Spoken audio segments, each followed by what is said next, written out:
Hello guys, আসসালামু আলাইকুম। সবাই কেমন আছেন? আলহামদুলিল্লাহ আমি ভালো আছি। আশা করি সবাই ভালো আছেন।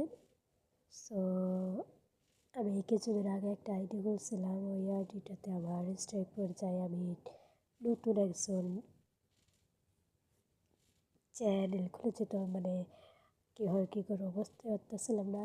সো এখন একটু একটু বুঝতে পারি যে কেমনে কেমনে কী করতে হয়, এখন বুঝতে পারি। সো ততক্ষণে আমার চ্যানেলটাতে স্ট্রাইক পড়ে যায় 2-3 মাসের জন্য।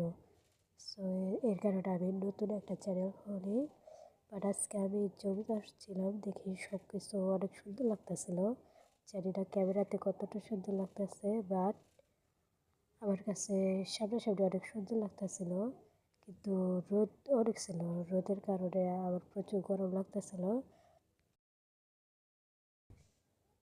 এদিকে আমার আম্মু লাউ শাক কাটতেছিল, বাট লাউ শাক কাটাকাটি মোটামুটি কমপ্লিট। সো এরপর আমি আর আম্মু একটু বাজারে যাব। আসলে আমার সর্দির অবস্থা একদম খারাপ। আমি সর্দির কারণে কারো শুনতে পারতেছিলাম না, এই জন্য আম্মু বললো যে ডাক্তারের কাছে নিয়ে যাইব। সো আমরা এগুলো কইরা রাইখা এই পাশেই ডাক্তারের কাছে গেছিলাম। সো আজকের ভিডিওটা এই পর্যন্ত। Tata, bye bye.